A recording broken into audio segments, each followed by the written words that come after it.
Oyentes, a continuación 100.9 Hits 100 te presenta entrevista de día pa awe entrevista de día político y nos te llama Bombini na candidato número 6 di partido MAS, señor Jamal Mahawat Khan, ex-presidente di Cámara di Comercio y ahora candidato riba e lista di partido MAS. Señor Jamal, bom dia, Bombini. Bom dia, Aldrich. Welcome. Dank je. Ok, y botribu lista político o esta partido MAS. Contanos un poco de mes, vertel ons een beetje over uzelf. U was president van Kamer, maar een beetje meer van uzelf nu dat u als kandidaat op de lijst van MAS tevoorschijn komt. Ja, oké. Mita nasi na Suriname. Mita tempo mita in 15 anos, mita bij een diploma di Milo na Hollanda. Mita studia HAVO, VWO, Universiteit Twente bedrijfskunde. Después mita bij na militaire dienstplicht. Mita bira officier, tweede luitenant, reserve tweede luitenant. Y después de ahí mita comenzar mi negocio na Hollanda mes. Y na 96 mita bin invertir na Aruba na una compañía de arroz na Barcadera.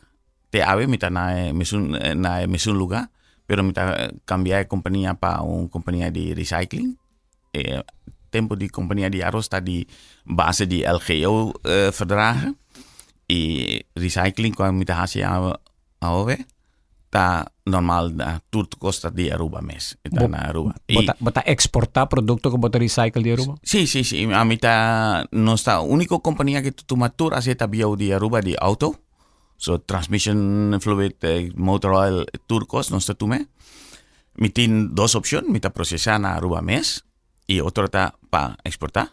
Y mita no está comprar batería bio y exportar esa ahí también. So no está tu ma.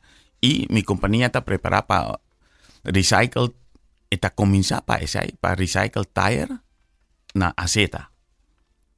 Pero esa ahí está un día problema tur compañía na Aruba ta para botar problema para ley y botar necesario gobierno o gobierno quiere, pero otra compañía no quiere. Na mi caso está Web y Elmar. Más Web que Elmar está el problema. Ja. Die industria y presidente de comercio pa política. Combin. Okay. Kika inspirado. Sí, a mí está mi tata y mamá tienen 5 hombre.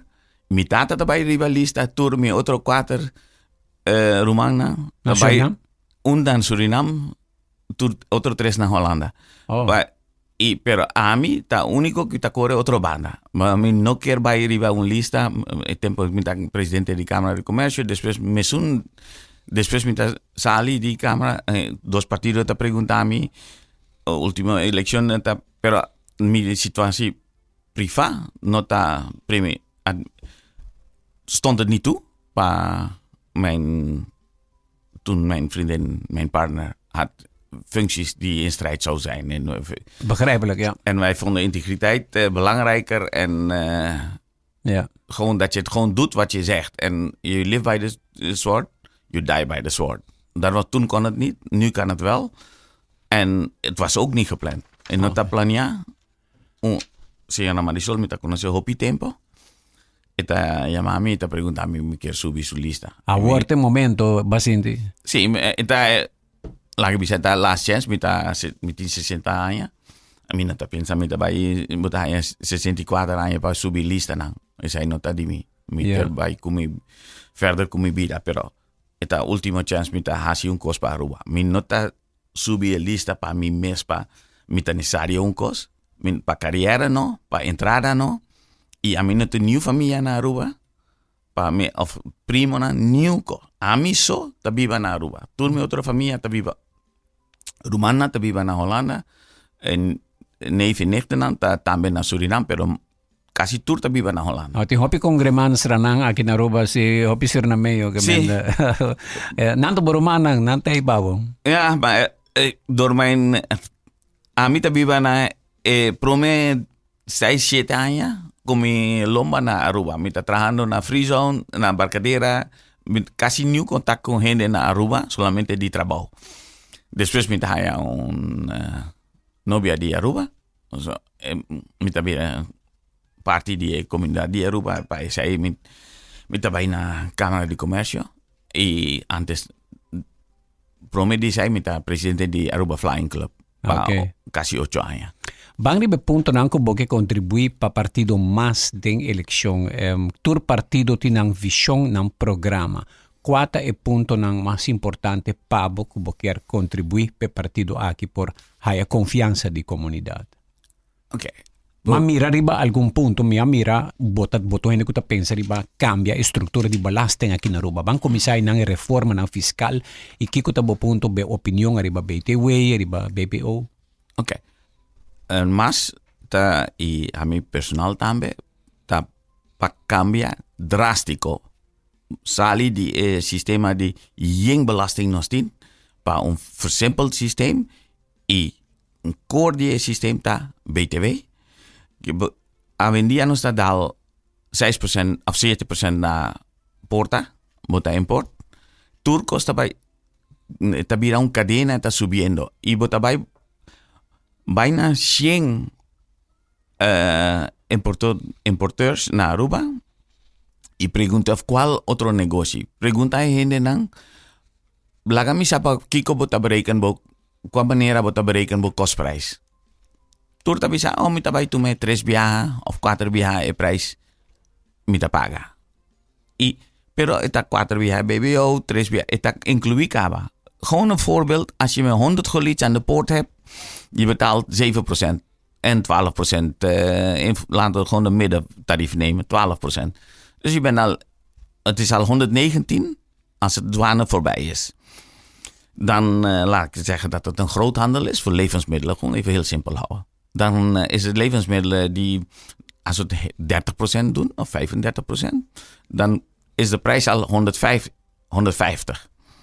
Dan moet die weer aan de supermarkt verkopen. Die doet het ook 25%, maar die zet weer de BBO. Het verschil is nu, zeggen we, ja, wat aan de grens betaald is, mag je aftrekken. Dezelfde regering die zegt, we hebben geen BTW ingevoerd, omdat de ondernemers zeiden dat ze de huidige BBO niet zouden afhalen en dan de BTW op zouden zetten. Wie garandeert mij dat diezelfde ondernemers nu gewoon de BBO die ze aan de grens betaald hebben, zeggen, die hebben we aan de grens betaald, maar die chargen we nu, dus halen we eraf. Nee, ze rekenen die BBO gewoon mee. Dat is het probleem. Niemand heeft zin in om het weg te halen. Dus het mythe dat je BBO aan de grens niet nog een keer hoeft door te berekenen als importeur, dat doen ze waarschijnlijk wel. Ik kan je natuurlijk geen harde bewijzen, omdat je kan niemand in zijn boeken kijken, maar de prijsschok die daarna gekomen is, verklaart het. Maar dan als het bij de supermarkt is, we waren bij 150, de supermarkt moet 25 erop verdienen. Die doet zijn 25, die doet weer 7% BBO. Denkt u dat wanneer BTW volgens uw structuur geïntroduceerd wordt, dat zal veranderen? Ja, dat zal veranderen. Dat de businesses de aftrek van de BBO's... Want gisteren, ik heb die vraag gezien, dat was een van de beste vragen in de debat. Precies, het kan gebeuren. Laat ik zo stellen, diezelfde bedrijven doen het dus ook wat ze bij... Dat is wat ik me probeer te zeggen. Als je me zegt, die bedrijven gaan het niet doen, ik geloof het best wel. Omdat als voorzitter van de Kamer was ik soms ook gefrustreerd over de onderneming zelf. Omdat ze komen dan, ze denken dat ze als een bedrijf hebben, dat dan per definitie alles wat ze doen moet gesteund worden door de Kamer. En ik was van het standpunt dat voor het moment dat u een vennootschap of een restvorm heeft bij ons geregistreerd, betekent niet dat u gratie des gods gewoon mag doen wat u wil. Er is een moraliteit in onderneming. En het zijn maar een paar ondernemers. In feite zijn het 4 of 5 bedrijven op Aruba die onze levensmiddelen importeren. En er is 1 bedrijf binnen 1 familie. En het is niet dat ik hun folter, het is niet hun schuld. Het systeem is zo. Hebben zij zoveel. In feite geef je bij de gemiddelde man, kleine man op Aruba, geef bijna 1 gulden die ze uitgeven, 1 florien, gaat 60 cent ongeveer naar de bedrijven van die familie. Niks kwalijks eraan, maar het gaat erom dat je een heel kleine groep bedrijven hebt die je gewoon kan mee afspreken, zo niet aanpakken wettelijk. Je kan flankerende maatregelen nemen, zoals het in goed Nederlands, ik zou niet weten in het papier mis. Maar wat je sufficiënte waarborg, wat dat cambie.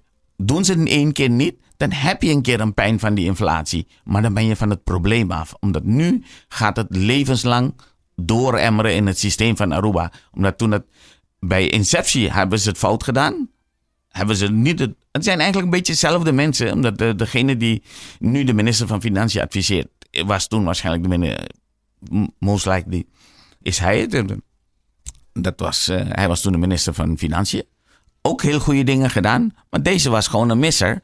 En dan moet je het gewoon accepteren van oké, dit hebben we fout gedaan. Laten we het corrigeren. Maar laat niet de ego of gewoon de angst gewoon in de weg staan. Omdat daarna blijf je met het probleem. Ja, een van de argumenten van het gouvernement was dat de ministerie van Economie ook heeft gezegd dat BTW meer inflatie zal creëren. Oké, dat kan. Dat creëert inflatie in zoverre als wij de huidige BBO, omdat je moet gewoon het meest simpele, hebben we eigenlijk 2 traps al betaald. 7% van de groothandel aan, laat ik gewoon even voor gemak de Chinees zeggen. 7% van de groothandel aan de Chinees.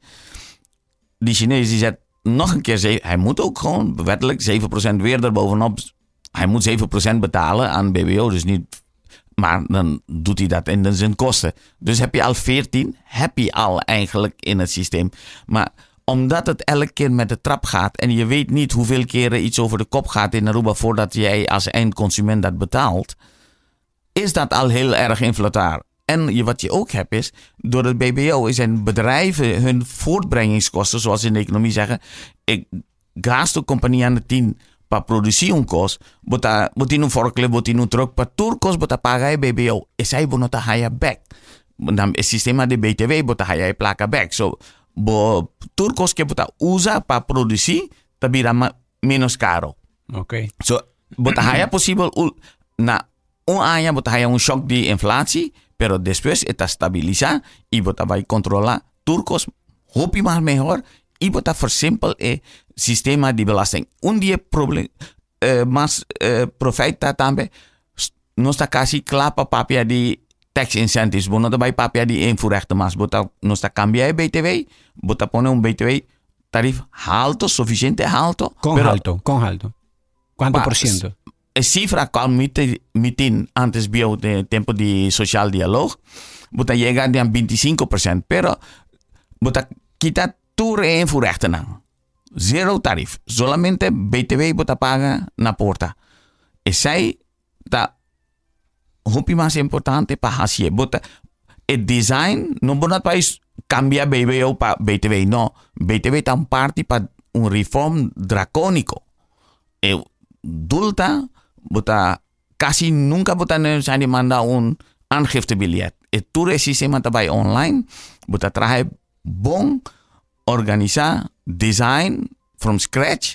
So bota haye viaje bota cambie y bota haye dolor y klaar. Okay. Awot no sta durato riba belasting, per me ko riba otro tema, but yung opinion riba inkomstenbelasting, belasting ko individual ta paga. Kiko bo ke bota pense ko lumeste cambia. Sí, na el sistema de BTW mita bota pone 25, bota duna gente su bruto loon werkgevers part tambe riba de salarios está subi más de 26. Tu rende que te trae está más de 26%. Y bota bouw die 50,000 no te paga new impuesto, new belasting nada. Y arriba bota hay 3 trapiso, pero nos tiene hopi con gente que tiene compañía. Bota hace un cos que esta llama transparent system of Delaware system. Qual bota paga na compañía con income tax, vennootschapsbelasting, plus jouw eigen inkomstenbelasting, no mag surpassar un tarief. Bota hij toptarief die 25% en no mag surpassar 25%. Klaar. So, ondernemen, tabira también un tiki interessant, tur gente tabai cumpli, bota sa, qual cada florin mita gana, mita paga 25%, nada más. Zij ta hopi mas direct, clear, pa cuánto bota gana, bota queda kune. Avendia new, bota pregunta un ondernemer en nota sa cual te sus placa ta gana, cual ta bij haya. Yen belasting, yen costa scondi, bota ni serio paga. Zij ta, pa zij tu prijs ta subi, en nota sa so eta subi e prijs pa om keer dan hij placa hij na fin. So eta subi e prijs pa paga tu tipo belasting, tu tipo consultants, links en rechts, bota necessario pa nos tienen regla nang. Ja. Okay, die inkomstenbelasting nos tabay pa energia. Mia lesa dembo documento ko bota interesa pa mas energia verde, energia sostenible drenta. Quananta como bota kere proceso mesterta. No, nossa papia na energia renewable verde, Aruba está blessed. Nós temos em Molina não, está há 65, mais ou menos 65% rendimento. Esse aí está um dos mais altos no mundo. Nós temos a opção para design do sistema. Costo nós está, único negativo nós temos, não está tem interconnection com o grid. So, nós está standalone riba a isla. Costo passa, nós não temos outro lugar para a energia. So, linksof of rechtsom, nós é necessário generators, uma companhia a la web, esse aí não é necessário. Pero, nós é necessário sair do ponto de vista da web, vai decidir que nós vai fazer com nossa energia of Elma. Não. Energy policy of Aruba, é necessário bindi governo, design from scratch, esse aí nós está quer vai web, abo é necessário boquer queira na companhia única que produz com generators, ok, esse aí não tem bote necessário fazer. E botin gasto não, ok, nós vai lá, qual gasto? Para maintain generators na spending reserve, pero a vendia bota pergunta web e não vai donar e não tá só cifra não separar qual tá o werkelijke kosten kosta na cost accounting eta boekje diki quasi tour hende que tá accountancy tour cost eta bible 100 basic 101 bota necessário hasi tour answer não tour contesta não e depois bota haya fácil, oké, esse aí estava gasta para high generator, afschrijving, rente e kost, bonota use, esse aí está gasto, bota use, esse aí está gasto. E bota design pero Aruba, voor Aruba is het absoluut belangrijk, nós daarbij na energie verde of renewable, banda eta barata eta di nos, pero otro banda eta strategisch, wat LNG project que nos está así. Pensa nos está corre generator na riba LNG en moment un año pasado Rusia está drenta Ucrania of 2022 mi pensa. Pensa es ahí nos está drenta. El prijs di LNG está by skyrocket. Y que bota así. Denken aan die lanti Panama kanaal koers gewijzigd. Bijna Hollanda en hindi team afspraken papaga. So, nos está peganos bodonta haya LNG. En esa dos cosas nos necesario pensa strategisch long term. No para cost chiquito mayang no está. Mari para ko bota kere ng LPG en vez de LNG. LPG pa Kiko LPG en no ta ultimate goal. LPG ta brandstof ta necesario menos inversión. Gewoon heel weinig investering. Het is gewoon iets groter wat we dan Arugas hebben of wat Ecogas heeft. Gewoon iets groter opslag. En uiteindelijk is het BTU per BTU geen prijsverschil op die kleine hoeveelheden die we hier gebruiken op Aruba. Het voordeel is, je hoeft minder te investeren en dat blijft als een spinning reserve fuel staan. En je hebt heel veel ruimte om te schuiven, omdat je zit niet vast aan die 20 jaar contract. Ik heb die contract gelezen van die LNG. Ik heb het van iemand gekregen. Ik heb hem gelezen. Je zit gewoon 20 jaar vast. Al die mooie verhalen dat het minder wordt. Nee, je zit tussen zeg maar 3.500 barrel of 3.000 barrel per dag niveau wat we nu hebben. Tot bijna 5.000 barrel per dag niveau zit je vast. Dus als any groei moet web het blijven afnemen aan die LNG. Dus er is komende 20 jaar kan je het gewoon vergeten. Als het LNG-project doorgaat, dat we naar groene energie kunnen. Dan gaat het niet worden. Dat kan gewoon niet. En bij LPG is het gewoon een opslagfaciliteit die je creëert. En dat is ongeveer tegen de $15 miljoen. En dat kan in Barcadera. Geen dure pijplijn, niks. Kan gewoon in Barcadera. En dan kan je bij web zelf opslaan. Geen dure infrastructuur, niks. Gewoon van daaruit meteen web. En dat het een viable is, zou ik tegen mensen zeggen. Als mensen... Er zijn natuurlijk ongetwijfeld mensen die gaan zeggen, ja, flauwekul, onzin. Zo zeggen Google gewoon even Vitol, US Virgin Islands LPG. Dan gaat u zien dat er Vitol, een Nederlands bedrijf, of een Zwitsers-Nederlands bedrijf, die gewoon in US Virgin Islands gewoon een terminal gebouwd, haventerminal en een powerplant gebaseerd op LPG. En denkt u dat die model makkelijk op Aruba uitgevoerd kan worden? Ja, wij hoeven er niet eens een VTOL te hebben. Het is $20 miljoen investment, een storage. En de generatoren van web langzaam omvervangen. Maar je kan ze zelf nu, zeggen ze dual fuel. Maar je moet ze ombouwen. Je kan ze ook richting LPG ombouwen. Ja.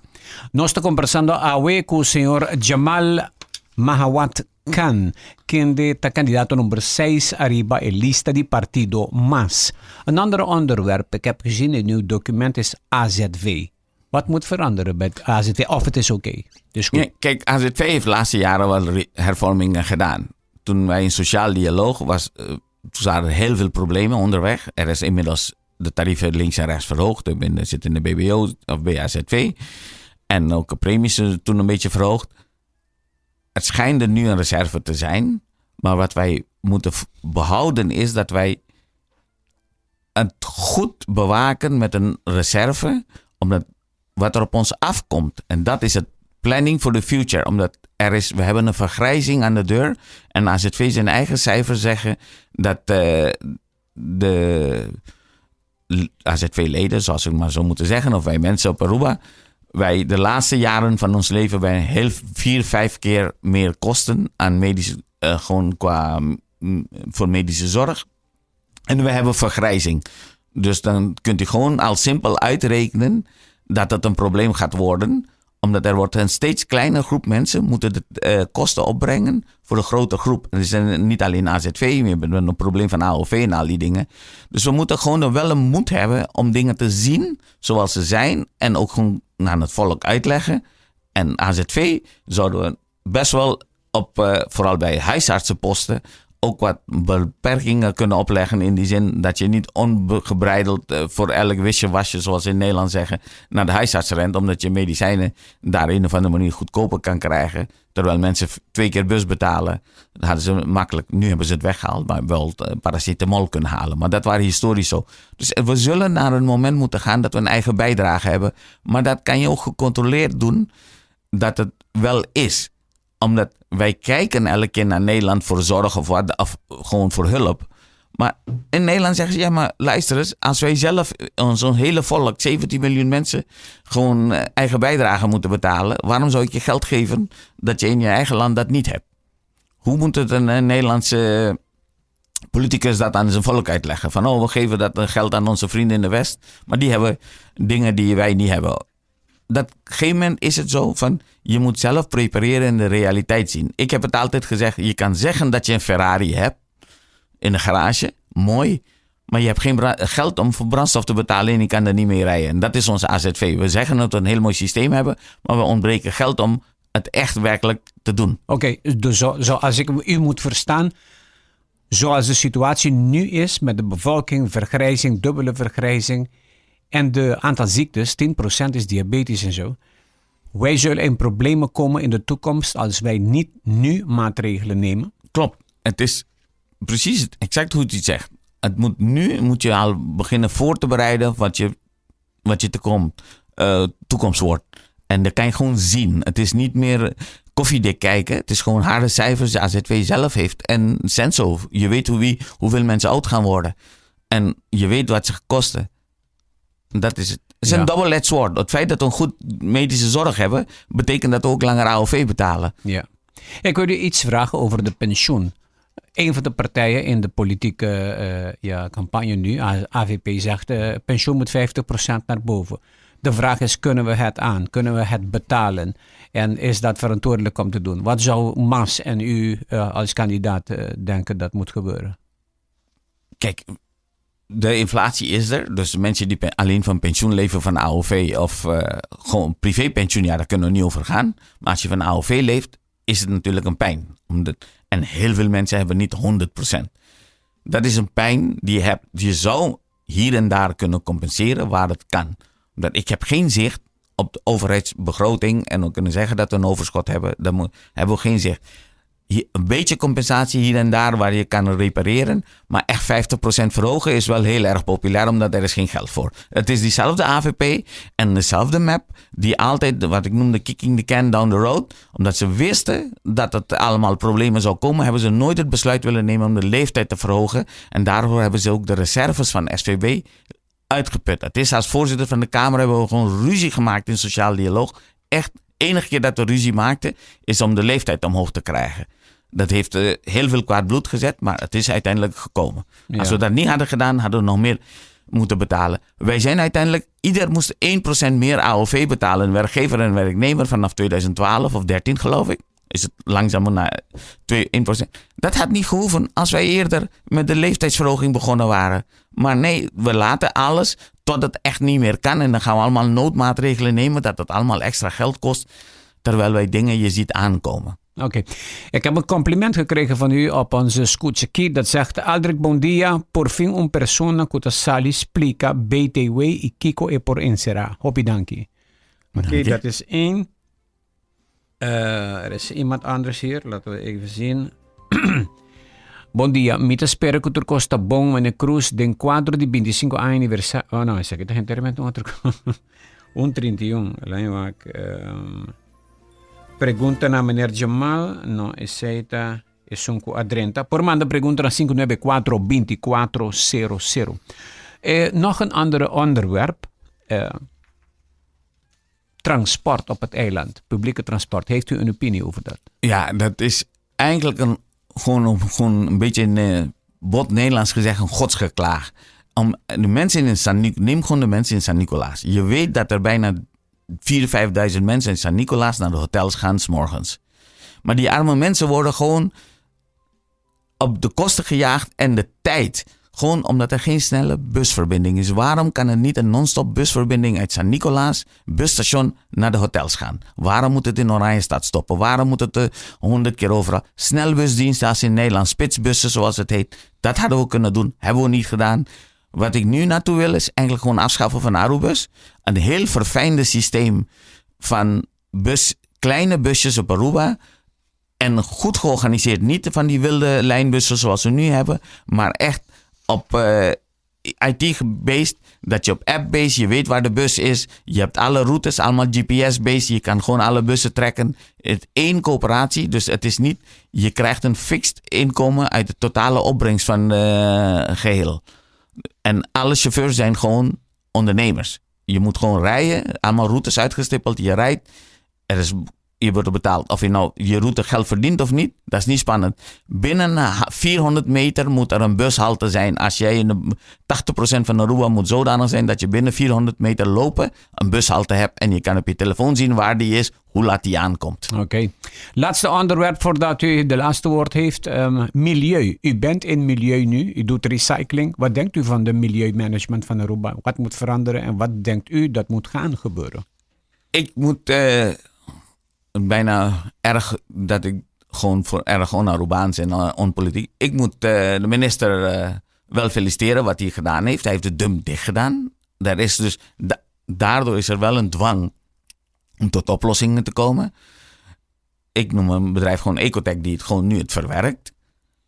Dat heeft, maar wij kunnen 2 dingen moeten we sowieso meer doen. Is meer separeren. Er zijn meer dingen. Onze blikken hoeven we niet in het vuil te gooien. Die blikken brengen geld op. Dat kan apart.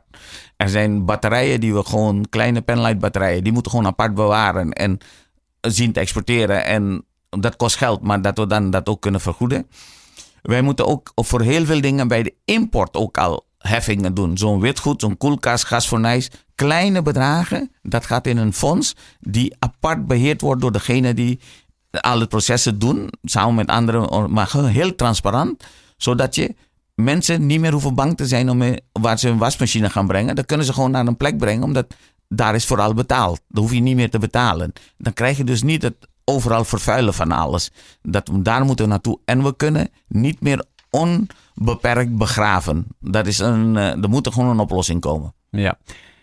En de buurt heeft ook een probleem met dat. De reuk van Seritaishi komt binnen en van de dump. Kijk, een controlled incineration, gewoon een oven, maar controlled. En dan moeten mensen niet in paniek worden. We hebben 2 crematoria op Aruba die midden in de woonwijk staan. Heeft niemand last van. Het is hoe je verbrandt, wat je uitfiltert. En je moet het dus dat allemaal doen, maar niet in open lucht verbranden. Je moet gewoon goede filters hebben en het op een goede manier verbranden. Ja. Kijk maar naar Singapore.